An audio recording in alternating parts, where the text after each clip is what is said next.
El nuevo paradigma de la ciencia que estamos experimentando nos está despertando poco a poco de esa ilusión de división en la que vivimos los últimos siglos. Los científicos en la actualidad nos están llevando a conocer las dinámicas del campo unificado, de que vivimos en un universo donde nada está dividido, donde todo está interrelacionado.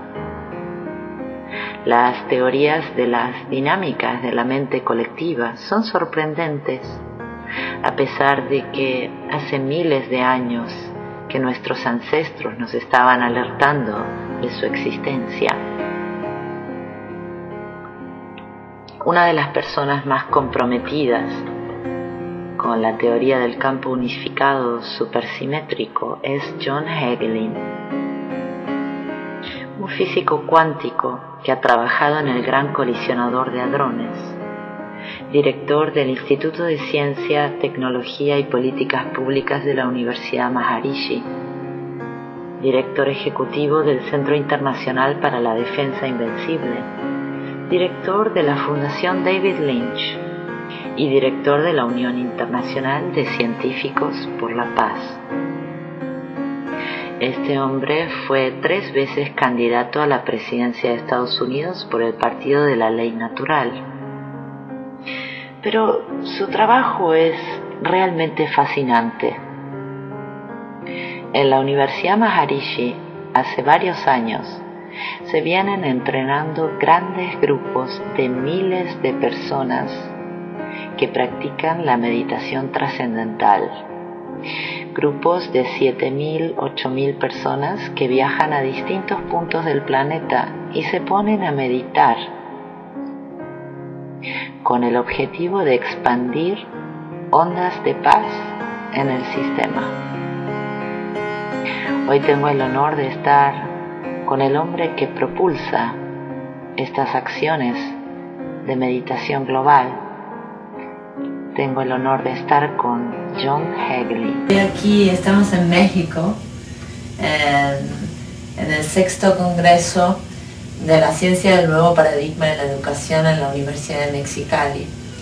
Y pues le he pedido a John que me deje entrevistarle y me dijo que sí. Entonces estoy muy emocionada de este encuentro. Tal vez la cámara no lo transmita, pero es una persona muy armónica, que además transmite todo su conocimiento de todo este mundo complejo de la física cuántica de una manera tan simple y tan bonita, que va entrando, así, va fluyendo.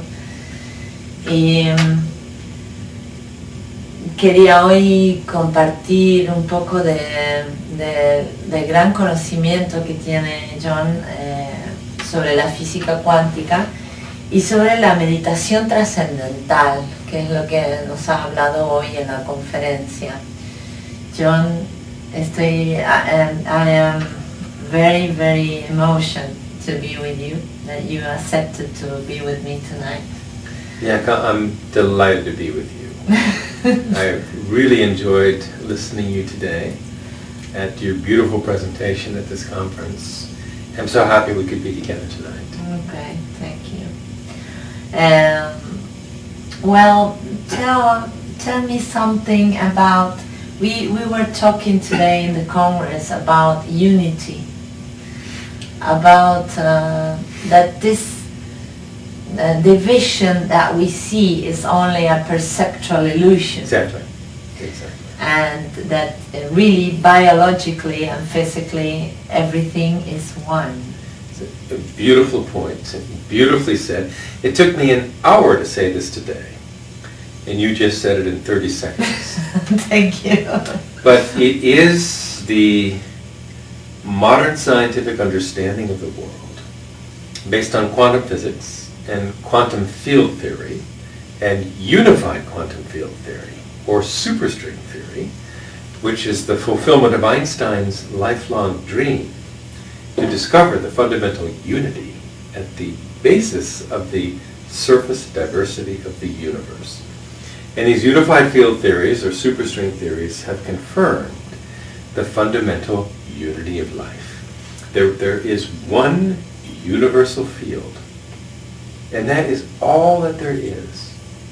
One unified, universal field of intelligence, which rises in waves of vibration, and these waves of vibration appear as the fundamental particles and forces that fill the universe. But ultimately, all the particles, all the forces, all of matter, all of mind, all of biology, all of cosmology, all of it is just expressions of one fundamental unity. Unified field or superstring field.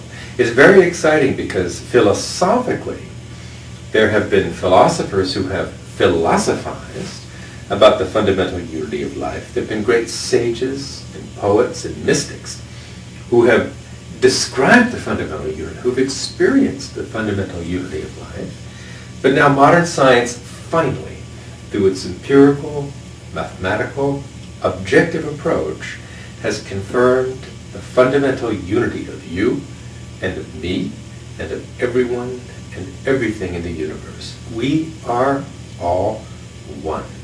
That is the scientific fact of today.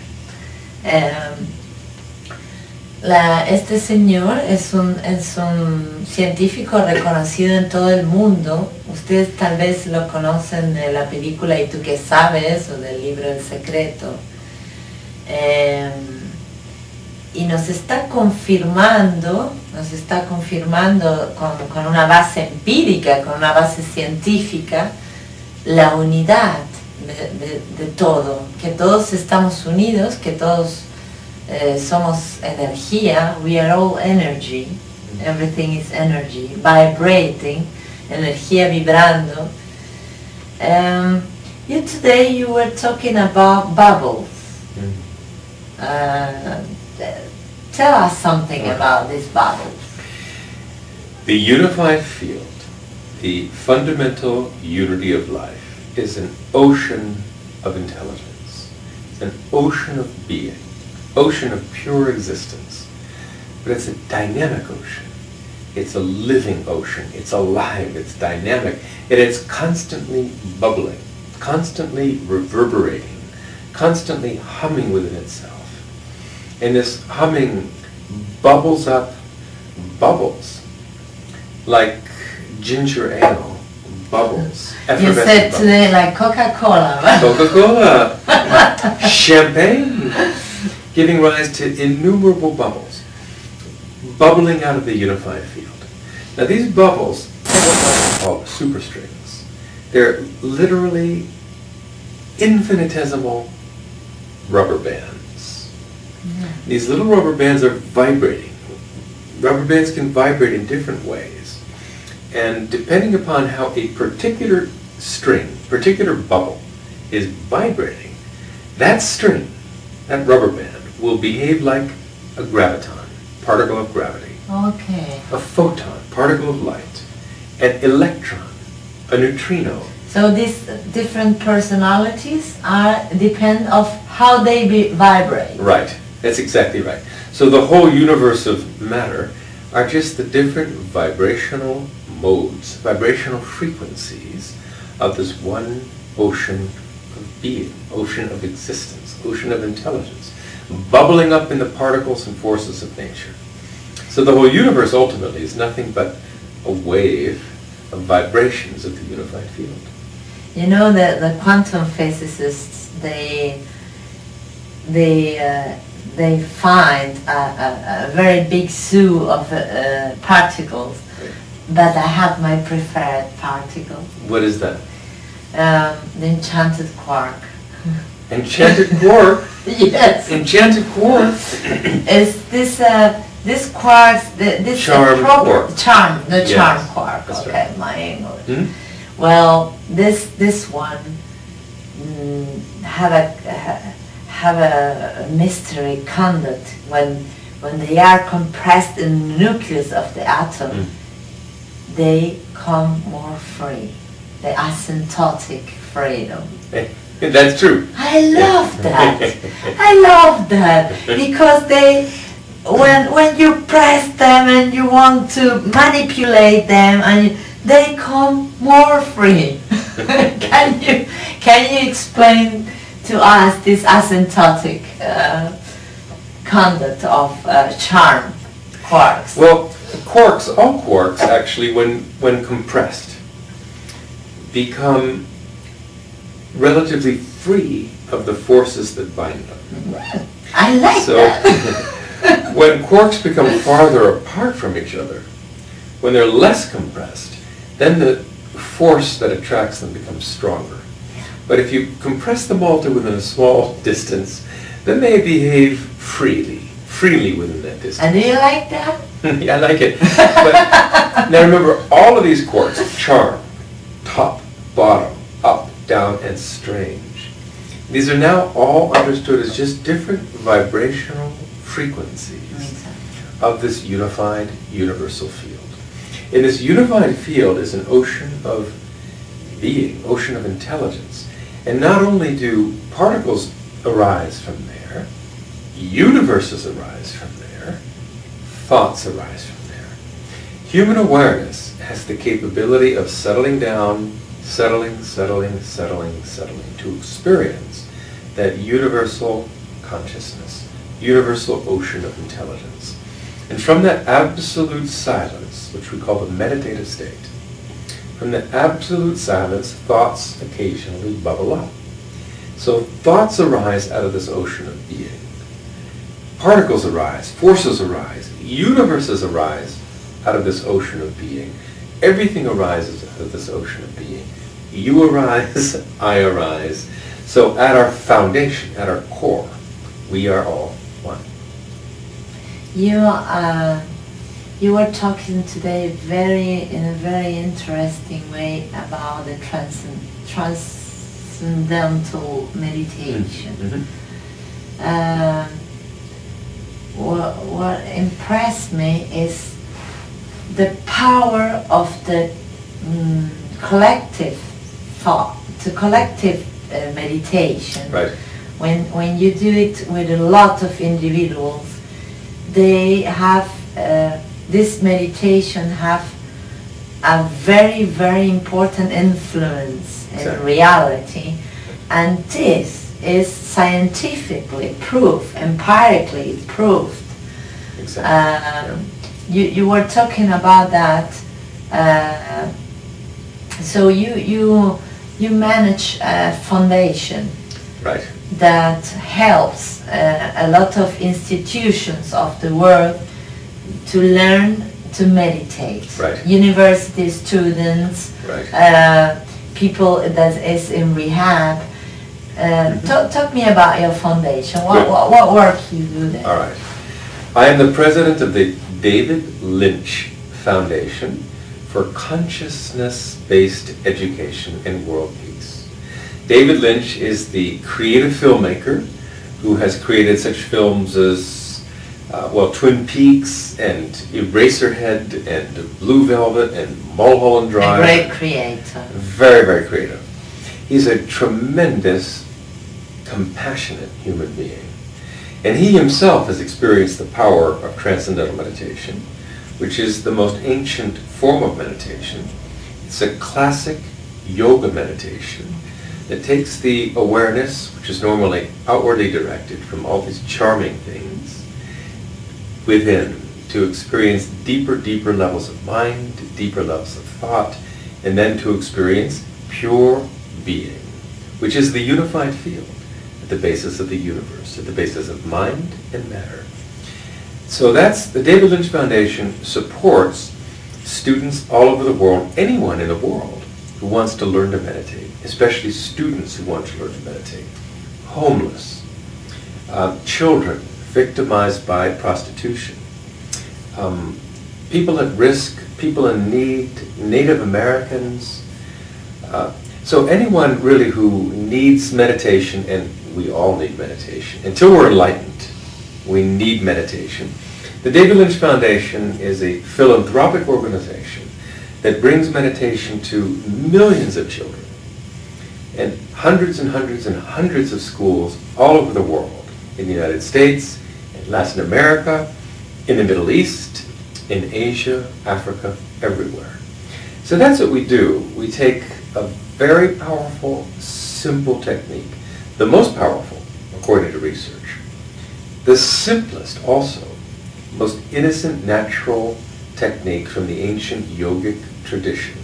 And we allow anybody, anywhere, to learn that technique, which takes the awareness from the finite to the infinite, and develops higher states of consciousness, full human potential, total brain functioning, full development of mind, emotions, and behavior.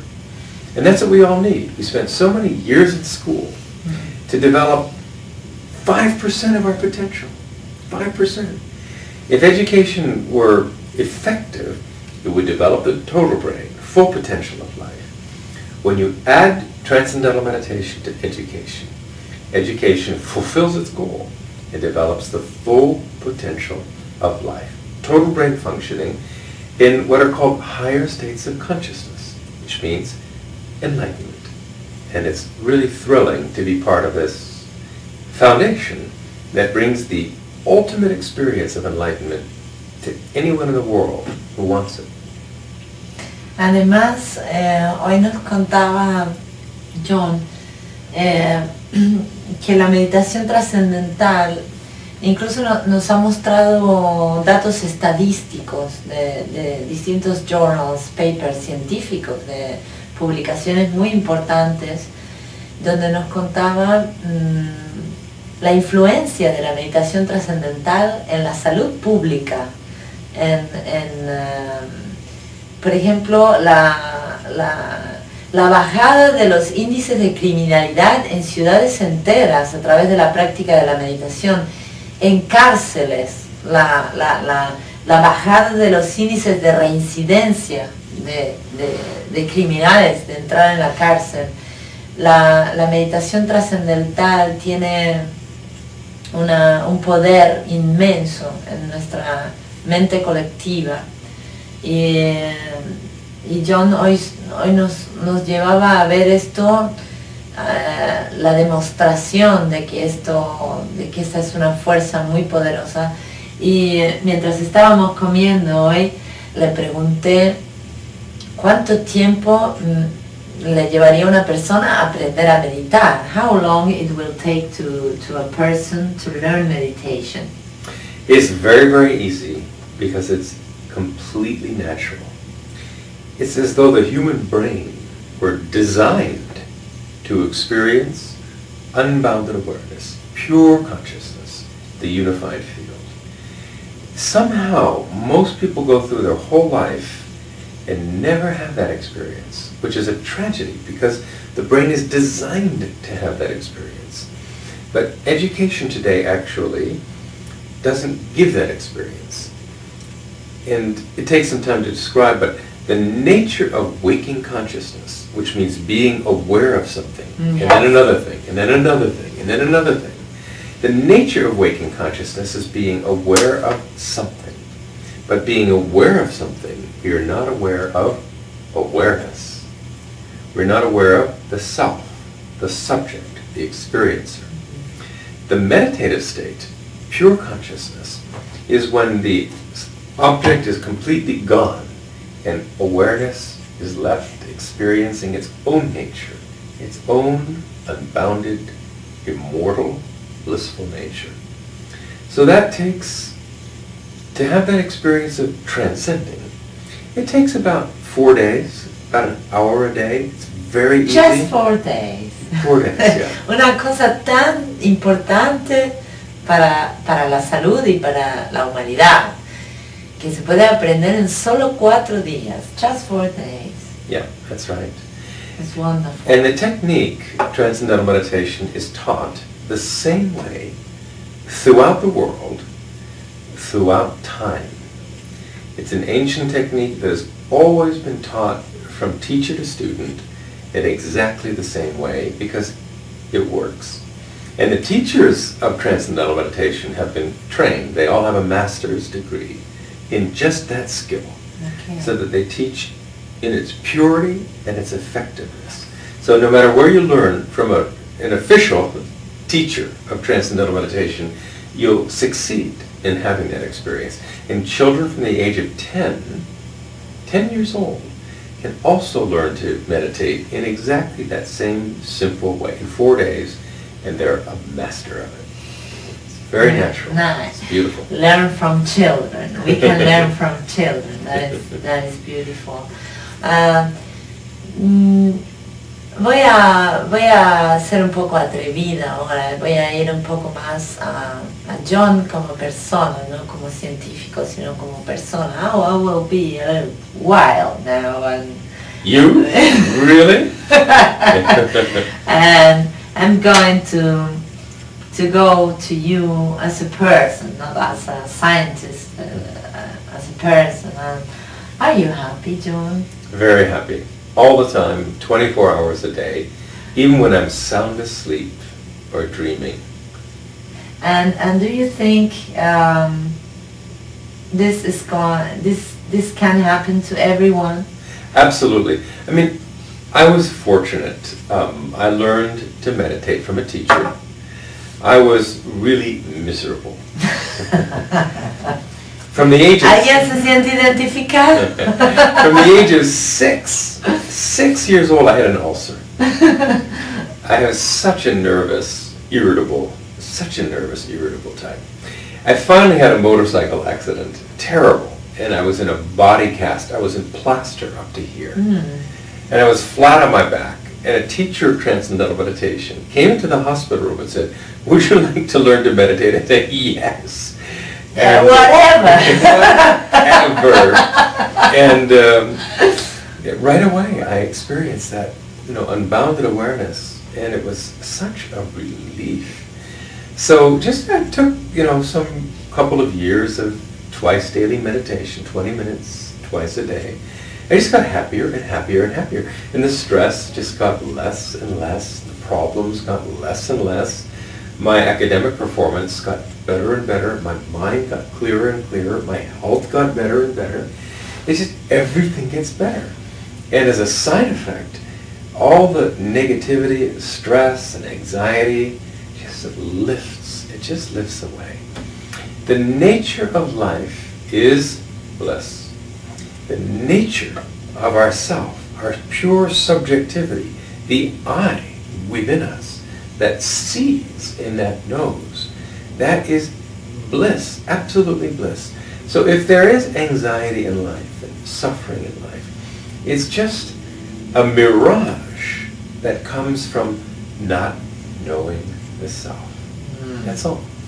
You know the self, it's all just happiness. Self-knowledge is the key. Yes. Yes.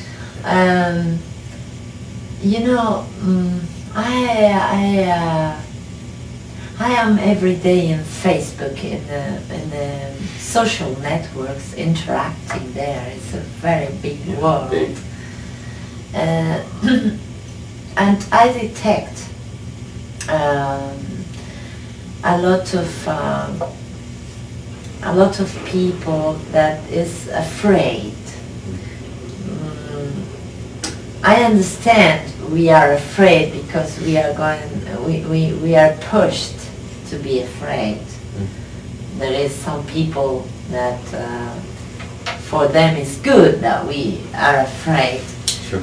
And they are afraid of things that can happen in the future, basically things. The people is losing their homes, Sure. People is losing their jobs, there will be no money to pay the rent, there will be no money to send our children to the clinic if they have a problem. In the same time of this big global fear, Sure. is a big change going on, no? Huge. And talk me about your personal impression of this big change that is going on. There's a transformation taking place from within. There's an awakening from within. So on the surface of life, There's a lot of darkness, doubt, uncertainty, fear. But at the same time, there's an awakening from within.